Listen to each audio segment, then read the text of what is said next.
ಈ ಕಾಲದಲ್ಲಿ ಬರ್ತಾರ ಪಿಕ್ಚರ್ ಅರ್ಧ ಲಂಗ ಅರ್ಧ ಜಾಕೆಟ್ ಹಾಕೊಂಡು ಓಡಾಡ್ತಾರ ಮೇಡಮ್. ನೋಡೋದಕ್ಕೆ ಅಸಹ್ಯ ಆಯ್ತದೆ.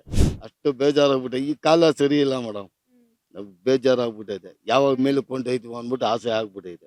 ಥಿಯೇಟ್ರುಗಳಲ್ಲಿ ಐತೆ ಹೇಳಿ ನೋಡವ. ಗೋಪಾಲನ್ ಮಾಲ್ಗೆ ಹೋಗ್ಬೇಕು. ಗೋಪಾಲನ್ ಮಾಲ್ಗೆ ಹೆಜ್ಜೆ ಹಾಕಿದ್ರೆ ಪಾಪ ನಮ್ಮ ಬಡವರೇ ಆಗಲಿ ಸಾವುಕಾರ ಆಗಲಿ ಅವ್ರಿಗೆ ಥಿಯೇಟ್ರಿಗೆ ಹೆಜ್ಜೆ ಹಾಕ್ಬೇಕು ಅನ್ನಂಗ್ರೆ ಇಲ್ಲ ಅಂದ್ರೂ ಅವ್ರ ಜೋಬಲ್ಲಿ 2,000 3,000 ದುಡ್ಡು ಇರ್ಬೇಕು.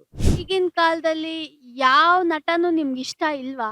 ಈಗಿನ ಕಾಲದಲ್ಲಿ ಯಾರು ಇಷ್ಟ ಇಲ್ಲ ಮೇಡಮ್. ಪುನೀತ್ ರಾಜ್ಕುಮಾರ್ ಇಷ್ಟ ಇಲ್ವಾ? ಪುನೀತ್ ರಾಜ್ಕುಮಾರ್ ಅವ್ರ ಫ್ಯಾಮಿಲಿ ಅಂದ್ರೆ ಪೊಲೆ ಇಷ್ಟ ಮೇಡಮ್. ರಾಜ್ಕುಮಾರ್ ಫ್ಯಾಮಿಲಿಯಲ್ಲಿ ಕೆಟ್ಟ ವಿಷ್ಣುವರ್ಧನ್ ಆಗಲಿ ರಾಜ್ಕುಮಾರ್ ಆಗಲಿ ಇವ್ರು ಯಾವ್ದಾದ್ರು ಯಾವ್ದಾದ್ರು ಒಂದು ಕೆಟ್ಟ ಪಿಕ್ಚರ್ ಅನ್ನೋದಿತ್ತ. ಆವಾಗ ಬಂಕಾಕಿ ರಣರಂಗ ಪಿಕ್ಚರು, ಆಮೇಲೆ ಶಿವರಾಜ್ ಕುಮಾರ್ದು ನಮ್ಮೂರ ಮಂದಾರವ್ವೆ ಆ ಕಾಲದಲ್ಲಿ ಹೋಗ್ಬಿಟ್ಟು ಬಂದ್ರದ್ದು ಅಷ್ಟು ಅಷ್ಟು ಸಂತೋಷವಾಗಿರೋದು. ಈ ಕಾಲದಲ್ಲಿ ಯಾರು ಅವ್ರ ಹೇಳಿ ನೋಡವ. ಮೊಬೈಲಲ್ಲಿ ಯಾವ್ದೋ ಬರ್ತದೆ ಇವಾಗ. ಮೊಬೈಲಲ್ಲಿ ಇವಾಗ ಪಿಕ್ಚರ್ ರಿಲೀಸ್ ಆಗೈತಾನೆ. ಮೊಬೈಲಲ್ಲಿ ಒಂದು 3-4 ಸಾಂಗ್ ಬರ್ತದೆ. ಚೆನ್ನಾಗೈತೆ ಬಿಡೋ ನೋಡವ ಇವತ್ತಲ್ಲ ನಾಳೆ ಅನ್ಬಿಡ್ದ ಕಾಸು ಗೀಸು ಆದಾಗ ಹೋಯ್ತಾರೆ ಅಷ್ಟೇ. ನಾವು ಹೋಯ್ತಾ ಇದ್ದಾಗ 1 ಕಾಲ್ ರೂಪಾಯಿ ಟಿಕೆಟು 2 ರೂಪಾಯಿ ಟಿಕೆಟು.